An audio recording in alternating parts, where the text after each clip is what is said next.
Ayin Testament base. 79b. Okay?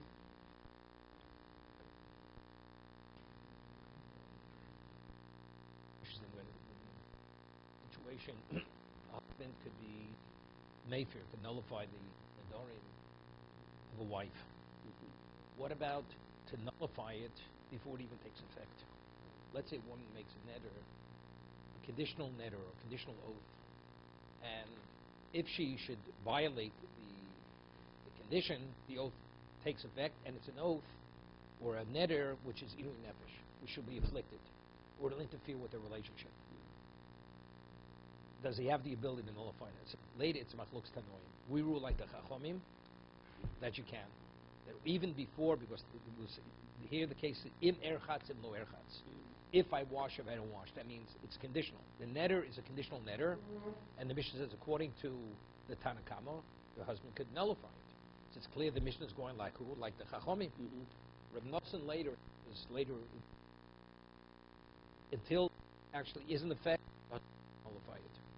Even though the eventuality of it would be something which would interfere with the relationship, but since factually at this moment the condition wasn't violated, therefore he cannot. But we rule like the chachomim that since if would interfere or should be afflicted, the husband has the ability to nullify it. Okay? We'll see. This is an introduction to the Ran.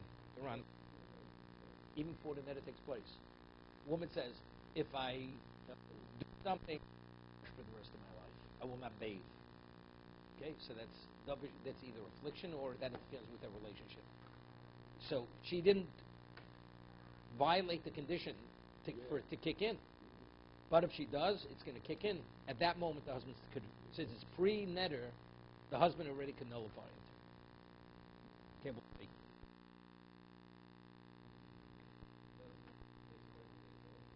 well, no. It never happens. It's never going to happen. It's like she never made the statement. Okay, let's see. Im erchatz. Mishnah says, im erchatz, im lo erchatz. If I don't wash. Hechi komra. What did he actually say? Ilay med omra konim peris olam olai. She says, all fruits of the world should be off limits to me. So what do we say? That's inu nefesh. Woman says she's not going to eat produce, period. That's inu nefesh. Im erchatz. If I should wash, then the fruits of the world will. So Gemara says, Loma lo hafora, lo sirchatz, lo litzun peris olam, oleo. So Gemara asks an interesting question, because this is the Ran's question. If in fact the Mishnah is going to Chacham, what's the Gemara says? Let him not wash. She says, if I wash, all the fruits of the world should be off the limits to me. So not being able to eat fruits, that's inu nefesh, that's affliction. So Gemara asks, let him not wash. So if she doesn't violate the condition, everything's permitted, right? That's firstly. Va'od, va'olema Rabbi Yossi, ein elu nidri nefesh, right? According to Rabbi Yossi says, washing is not nidri nefesh. That's not affliction. A woman who doesn't wash herself, the washing is only. But what's the action there? Not to eat fruits. Rabbi Yossi agrees. Not being able to eat produce, that's inu nefesh. Yeah. Va'od, va'olema Rabbi Yossi, ein elu nidri nefesh. Dilma rochtzav yitzru peres olam alo. She may wash. And factually, so over here, the very important Ran to explain this. Let's see the Ran. Okay. She may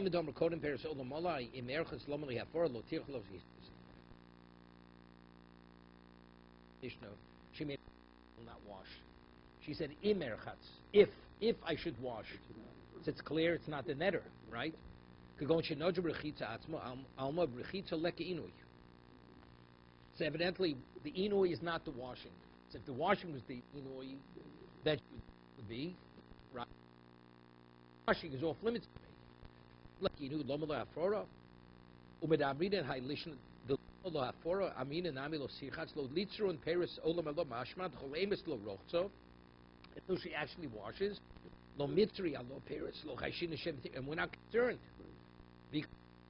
Yuda le'ap Torah kodem einai bishti. Now he has a very interesting question. We had earlier in the first parak of a person makes a neder on a condition.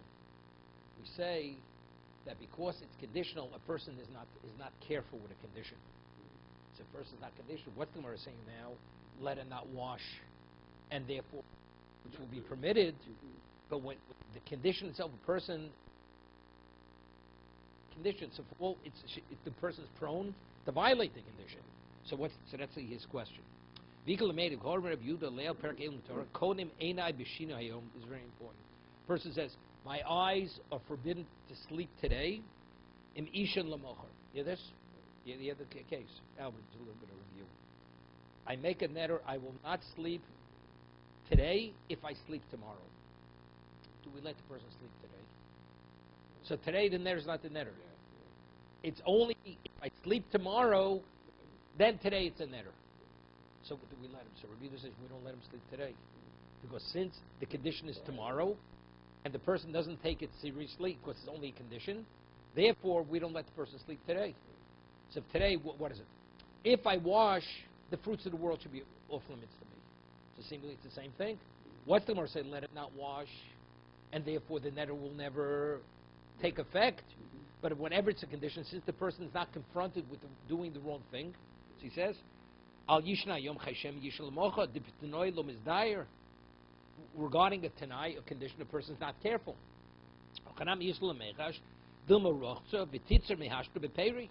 So it's the same thing. There's a conditional. When are the fruits forbidden? If she washes.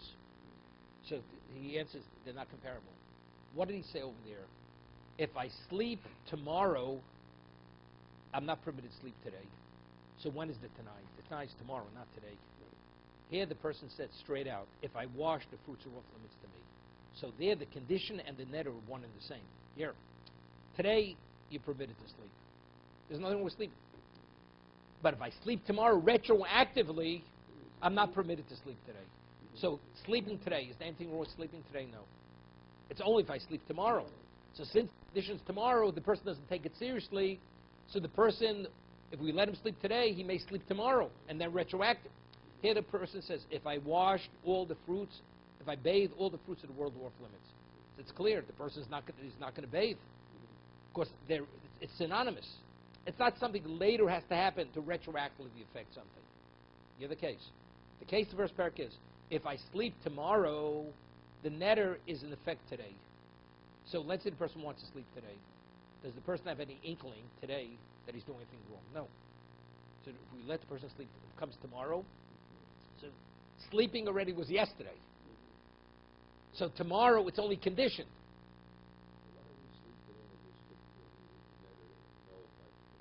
No, we're talking about he's not a null. You're right. That's the reason why we say he should annul it. Because he's not going to be careful. So we say, if you don't want to annul it, we're not going to let you sleep today.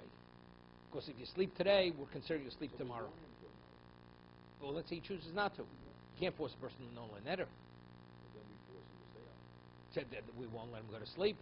You don't want to annul it, we're not going to let you sleep today. Because if you sleep today, we're concerned. But again, if let's say he sleeps today, tomorrow what is he dealing with tomorrow? There's no one is synonymous with the other. There's nothing wrong with sleeping. Because tomorrow is purely. Here the woman says, if I wash, if I bathe, all the fruits are to me. So what's bathing? Bathing is synonymous with what? With the fruits not being permitted. Of course, the person will be careful. So that's what he says. Lavkushi. If the person would say, the woman would say, all the fruits are off limits to me today, if I bathe tomorrow, that will be similar to the other thing. Okay? She says, if the fruits are, so washing is the equivalent of prohibiting the fruits. Secondly, the Gemara asks the question, according to Rabbi Yosef, says, washing is not a uniform issue. The netter is not the washing. The washing is the condition. What's the fruits are not permitted? Everybody agrees. Denying is. That's the second question. He says, La Rabbi Yossi Kashalei. Saying, Do nakte Rabbi Yossi, Amai lo Yofir. Dilma Rochza, do Ibcha Kshina, Letana Kamlo, Sirchas lo. Elo lishn the kashali. The Komer ain't Elo. Reb Yossi staying in the Mishnah. The case where he says, if I wash, the reason why the husband can't annul it's not inui nefesh. It is if it's only the condition, but the netter is not eating fruits. The mashav lo polak amay dechashna kabedil meroch el komer afilu hochi ein elu nidri nefesh to avadi kasher came with the commode dil meroch. Ayikim nidruhu isla inui nefesh. If actually I'm concerned, she may wash, right? That so it's definitely vim isud lo model a dil meroch to have a little name and yochel hofer mishum nidri inui nefesh. Okay. Samar says Ella, so we're following. That's definitely not the case in the Mishnah. Bathing is the condition. Bathing cannot be the condition, because firstly, and if you can, and how do we answer Rabbi Yossi? Ella, the Omer, listen to this. The Omer anos rechitza olai laolam. He says, I'm not permitted to bathe ever in erchatz. You hear this? So here it's similar to the other case. She's saying, I will not bathe forever if I should bathe. If I should bathe once, then I'm never permitted to bathe. So we're talking about bathing. So if we're talking about bathing, one second, Mishum Hochi Meifelo. Why? Dehechi Tavit. Tirchatz, if we allow her to bathe, Mitzro Hanos Rechitz Alo. If she bathes, that means it kicks in immediately, she's not permitted to bathe. Ever, for the rest of her life. Lo Sirchatz. And if she doesn't bathe, isla nivlo. And according to the Chacham, nivl means she's unattractive. She's in a disheveled state. So therefore, as a result of that, what do? Rabbi Yossi, that's the Tanakama. Tanakama says, why? She said, if I bathe, so the first bathing is permitted. If I bathe, I'm not permitted to bathe. Bathing is off limits to me for the rest of my life. So the Chacham say, what? She can annul it. Okay? Rabbi Yossi saw the Efshelo Rochza, Linville. Stop. You know, so let her not bathe. Because Rabbi Yossi holds bathing is not a Yinu Nefesh. Ulenivelo Chayshinon. And he's not concerned that she'll be in a disheveled state.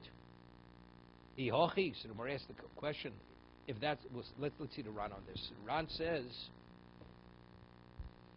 Kaven the Komra Hochi, Bechitzu Shonashari. The first bathing is permitted. She said, if I bathe the first bathing, which is permitted, all bathing is forbidden to me. Ava mehira chitza ve'elach mitzur b'chitza olam is lo'olam. Someone says lo sirchitz is laniv svile hashter b'chitza ika inu nefesh. Chite bihochem aynoka tano talya nidro b'im listening konim b'chitza olai. Ika l'meima the Rebu. He said asking a phenomenal question. If actually the woman said, if I bathe, which is permitted now, bathing is not permitted to me. What do we have to? What do we have to have a conditioning bathing? Let us say I'm not permitted to bathe.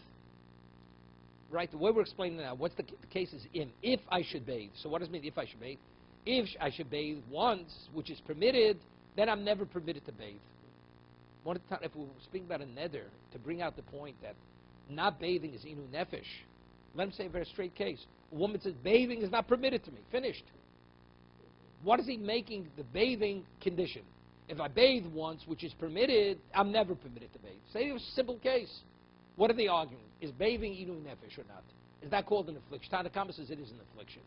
Rabbi Yossi says it's not an affliction. You're not afflicted. It's good. Say, Tanakama says, a woman says, if bathing is off limits to me, according to the Tanakama, you could annul it. According to Rabbi Yossi, you can't annul it, because it's not inu nefesh. What does he have to make it the case? It's a condition.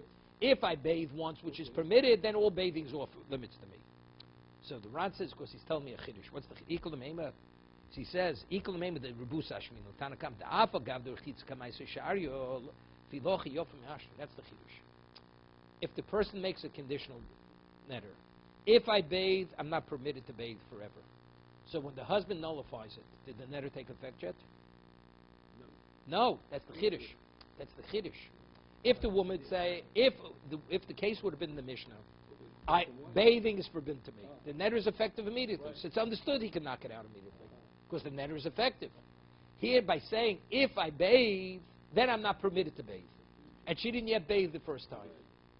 Right? It's a conditional. So the chiddush of the Tanakama is, you can already annul it now, even though the netter hasn't yet taken effect. That's the chiddush of the Mishnah. That's a chiddush. It's a phenomenal chiddush. No, I only mentioned only in the introduction. this what we discussed. That's the machlokes, the Chachomim and Reb Nosson. This is the position of the Chachomim, that if it would take effect, it would be Ilu Nefesh, or it would interfere with the relationship. The husband can even annul it even before it takes effect. That's what the time.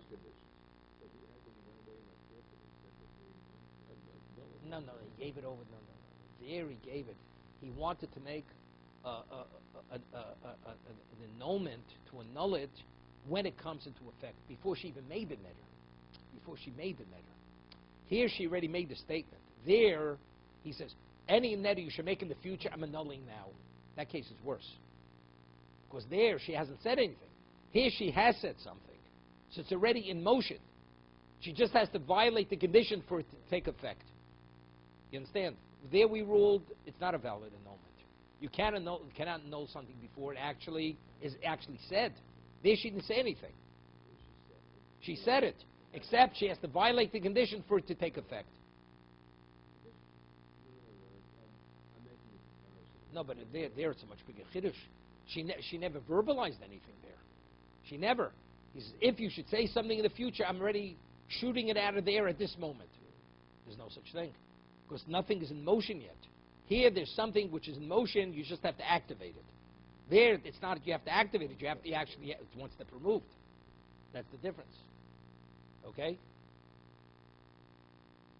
So what Rabbi Yossi says, no, Efshed lo rochza, v'lin lo chashin, sphere later Rabbi Yossi, rechitza lo olam lakinu in nefesh. I'm trying to relate to this. If you don't wash ever, that's not inu nefesh. That's not called afflicted. You know, I read the book. It was a book. It was called. It was a book on the Vardik, Europe. They went for they spent it in Vardik. They spent the war in one of the Kazakhstans. You know, like in Bukhara, they had the various republics in. So some of these republics, the people were there. They were literally uncivilized, like the Kurds, and people never ever bathed. There was no water. The little bit of water they had, they used for drinking. They would actually wet their tongues a little bit, but to waste it on bathing, never. They never bathed. You understand? Have you heard not bathing? They would take sand and rub it on their bodies, some vegetation, but water was too precious to use for bathing. So how do you survive? The answer is everything is what you're used to.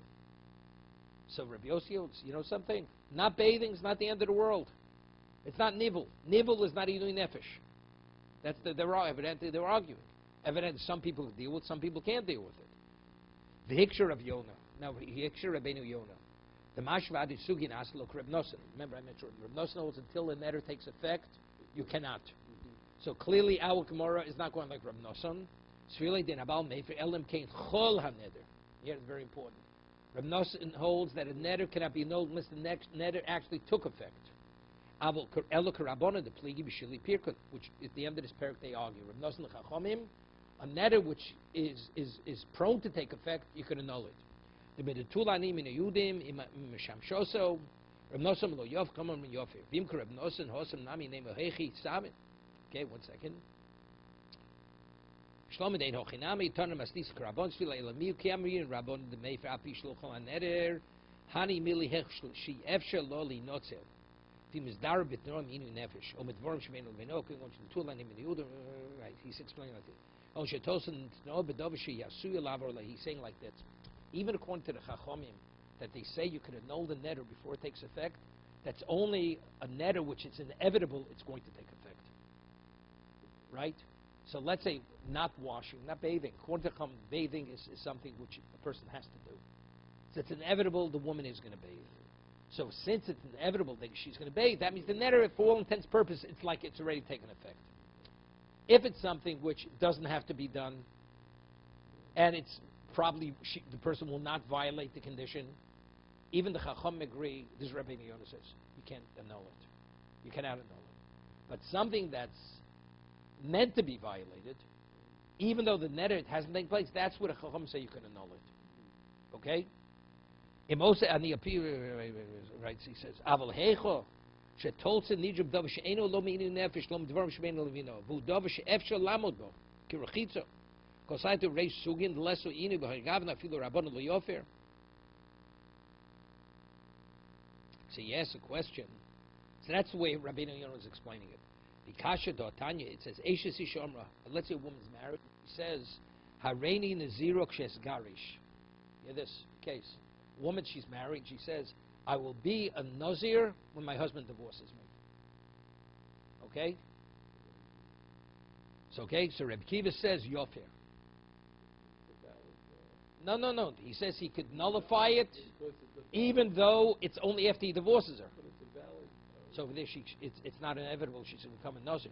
Because she can only become a Nazir only if he divorces her. So if the husband chooses not to divorce her, and yet Reb Kiva says he could nullify it. Rabbeinu Yonah is saying, when did a Chacham say you can nullify it? If the person is prone, is prone to violate the condition, so we see it as if it took effect. But something which doesn't have to be violated, the condition, even the Chacham agree you can't nullify it. So yes, a good question. The Gemara says later that if a woman says, I'll be in the zero after my husband divorces me, the husband can nullify it. Why? Being divorced is not up to her. It's up to the husband whether he wants to divorce her. She has no control over it. And yet it says the husband can nullify it. Even though it's not inevitable, she's going to be a Nazir. Right? So it's contradictory to what Rabbeinu Yonah is saying. Right?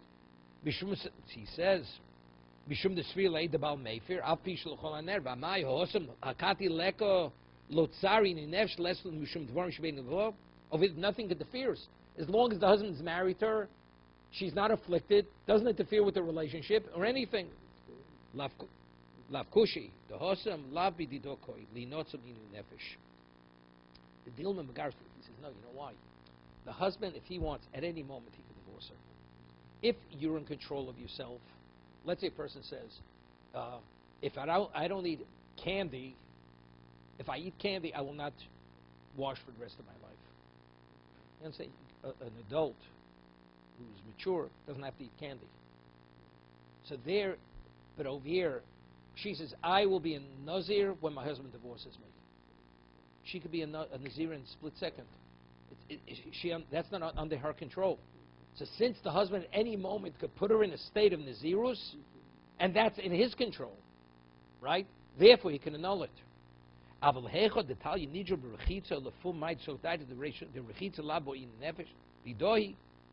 let's go further. It's going to pick up in a second. It's just spending time here just to get it. So on that, the Gemara says,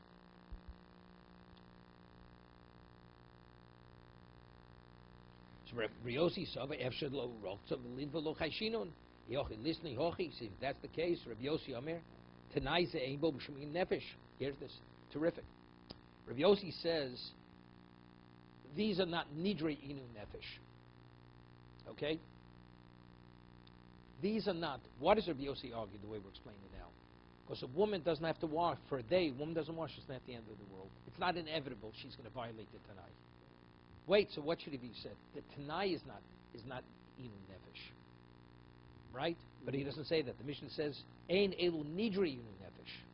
We're talking about the netter itself is not inu nefesh. We're saying now, nivul, not washing for a day, is what? That's not inu nefesh. Ela d'omra hanos rechitza alei lolam. We're talking about, there's no condition. Listen to this. She said, I will not wash forever. In Erchatz Hayom. If I wash today,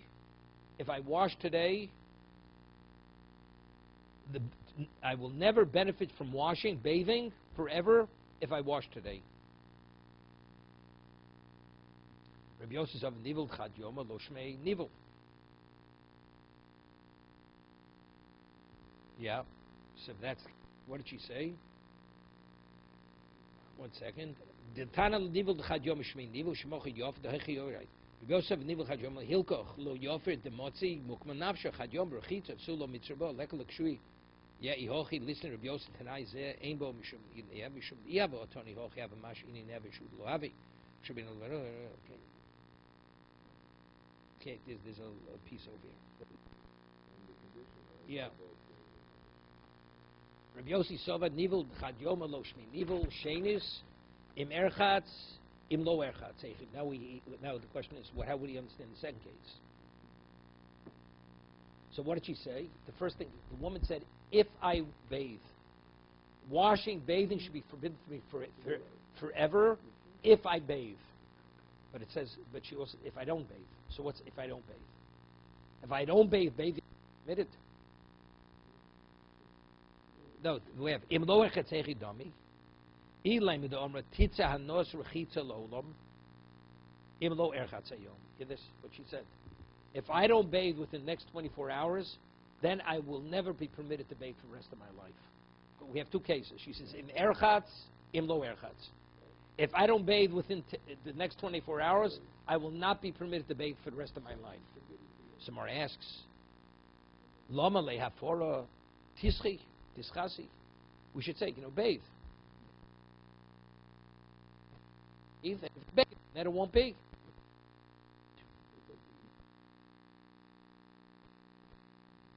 The omra hanos rechitza olai lo'olam imlo erchatz b'mei mishra. Here, she says, I should admit it to my life if I don't the flax water, which is putrid water. It's putrid water. Tell her to do that. You understand? So if she bathes in putrid water, she's not permitted to bathe for the rest of her life. So in that case, is she going to bathe in putrid water? Not. So it's inevitable. She's not bathing. Therefore, as a result of that, you can annul it. That's why you can annul it. The kavosik toni imlo and similarly it says imlo iskashet im eskashim lo iskashet. If she doesn't put on cosmetics, we had a case. If I do put on cosmetics, I don't put on cosmetics. Lichluchu. In terms of bathing, let's say bathe in putrid water. But it's just if I do put on cosmetics, I don't put on cosmetics. What's the case? Mm-hmm. If I don't put on cosmetics, then whatever should be forbidden to me forever. He says, what? She's going to what? Im lo eskashim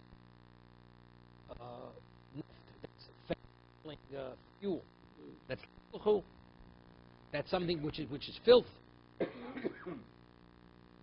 You can't call that. If I don't beautify myself, if I do beautify, if I don't.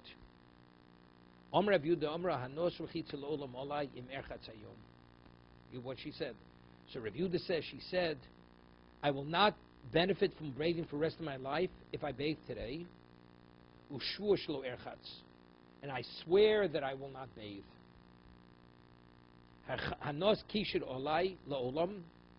I will not put on cosmetics for the rest of my life if I put on cosmetics today.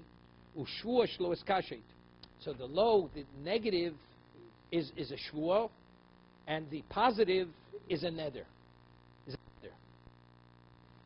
Omer Avinu l'Ravashi. That's the case. The terminology in the Mishnah is incorrect. No, not backwards. Not backwards. These are nidra yinin nefesh. What are you talking about? There's a shvuah here. We're not only talking about neder, we're talking about shvuah. What does it say? If these are nidra yinin nefesh, you should say these are nidre and shvuah yinin nefesh. You should say both. Two things are simultaneously happening over here. He says, something, change the text of the Mishnah. The Mishnah should read, these are Nedarim and Nefesh.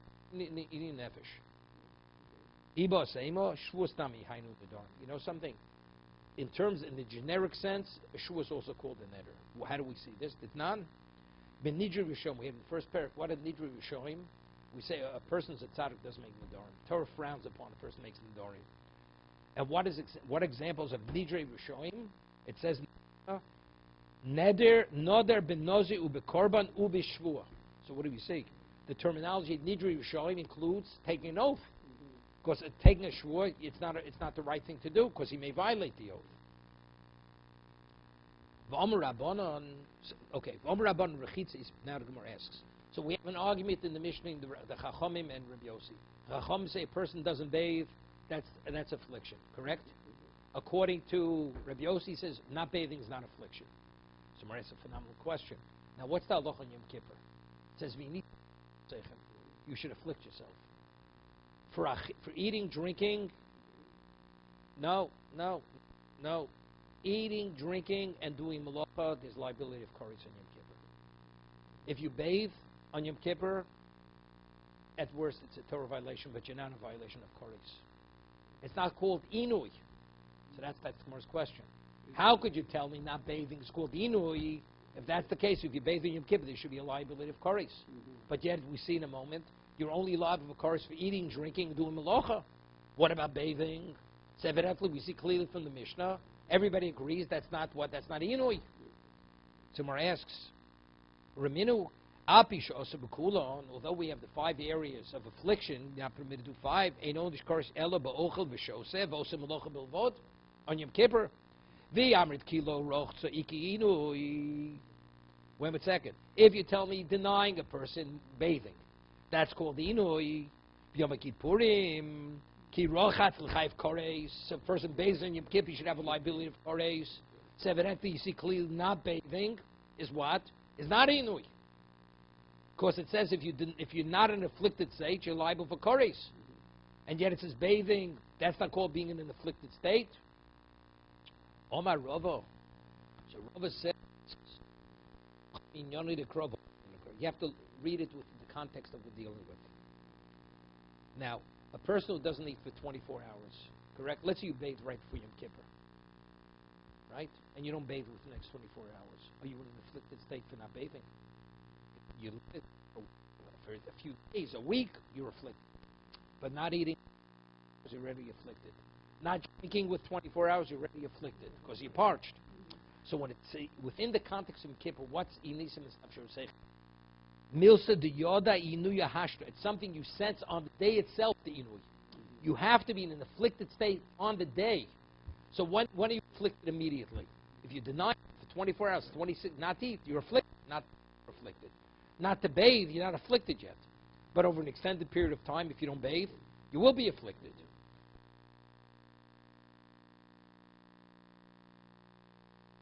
Sense the affliction, it's only over an extended period of time. However, Gabi Nedorim, what's neder? If kol neder v'chol shvu, osalanos nefesh, says any neder or shvu which ultimately will bring. It's a neder which ultimately you'll be in an afflicted state. So if you don't bathe for the rest of your life, or for a month, you're in an afflicted state. Washing, doesn't that cause one ultimately to be in an afflicted state? That's the position of Chachamim. Yom Kippur, you have to be afflicted on that day. Neder, it's any neder which will bring to an afflicted state. That's the husband could. Very simple. You don't have to, but what is the nature of that neder? It will happen. The husband has the ability to nullify it. Okay, good. V'rami de Rabbi Yossi. We have a contradiction of Rabbi Yossi. Okay? Mayon, now, according to Rabbi Yossi already what is not affliction? It's not even, it doesn't even interfere with the relationship. You know? So we have a contradiction. Mayon Shabbanei here, whatever, you have a and V'chaya Acherim. So the question is, they need the water, another community needs the water. Now, who takes precedence? They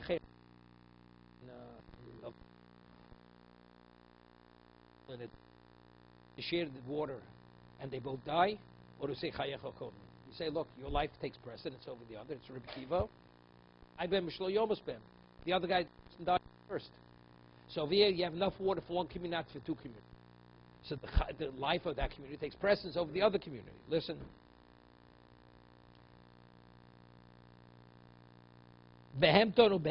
What about you only have enough water to water your flocks or your herds, or another community serves? Same thing. Our assets are attended to before your assets. Let's say you only have enough water to launder one community's garments, not the other community's garments. Also, it's a question of comfort, right? To go with garments which are not going to be cleaned, you're not in a comfort state.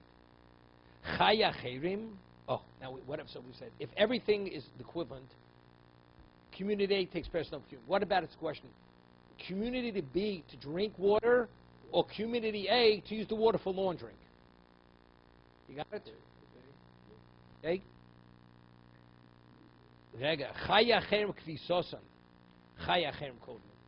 There's a question, we want laundered garments or providing water for the others people drink. Satisfying their thirst takes precedence. Kodmin l'chvisosan. Rabbi Yossi Omer, listen, Rabbi Yossi says, no, kvisosan kudems l'hayachim. We're not talking about pikuach nefesh. We're talking about because you're going to be in an afflicted state.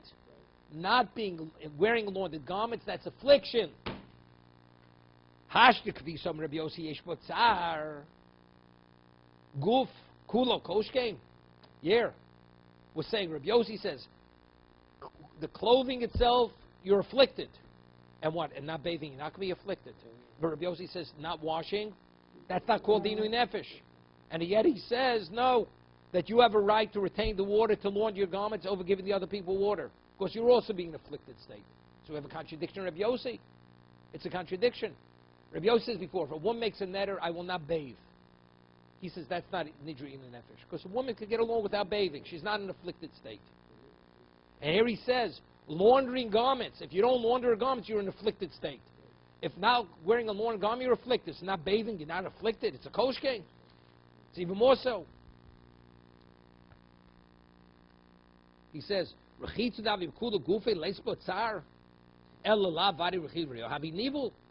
it's something which is totally, it's being disheveled, being in an unbecoming state. Samar says, Amri in ein kviso alima l'Rabbi Yossi. Hear that? No. Wearing a dirty garment is worse than not being bathed. Why? D'amar Shmuel hay irbu bisa dereisha masya lidei aviro. If buv yisa de mosa masya de shamusa. Hear this? He says, wearing dirty clothing, a person who doesn't comb his hair, okay, and as a result of that, there's all kinds of uncleanliness in your hair. Combing your hair, that means cleaning out all the whatever it is, not only the lies, there's oil and there's dirt, whatever it is. So he says, if vusa de ratio, masyo lidei aviro, causes blindness. This, a person whose head is not washed and not combed out, vusa de money. What about if the clothing are filthy? Masli de shamusa. Yeah, this causes a person to become senile.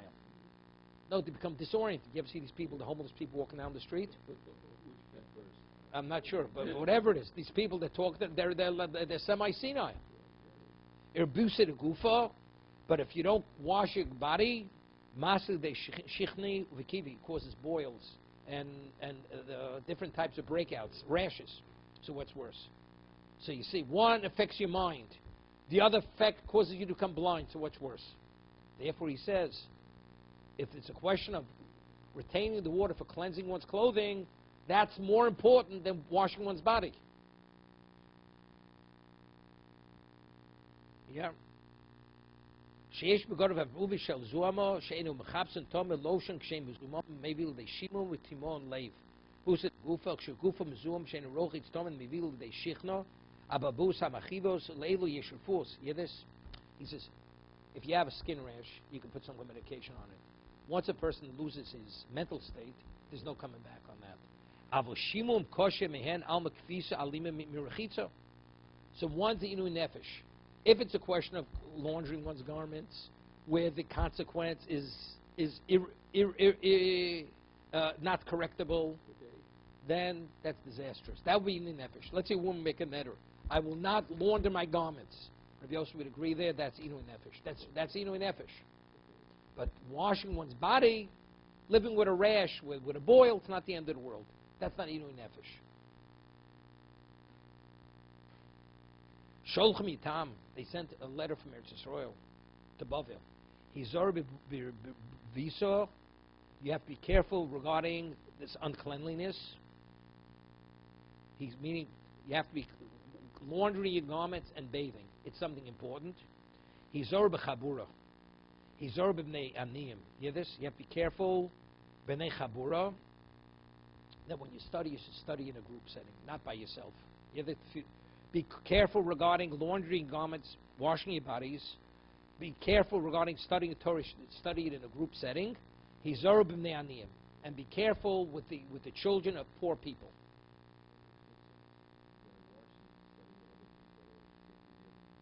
but here we're saying for different reasons. Of course, it has a detrimental consequence. Yeah. In addition. Yeah. Yeah, but if they're all in the same peas they're all the same pods in the pea, whatever it's called. The peas in the pod. Okay, we'll finish. Stop it.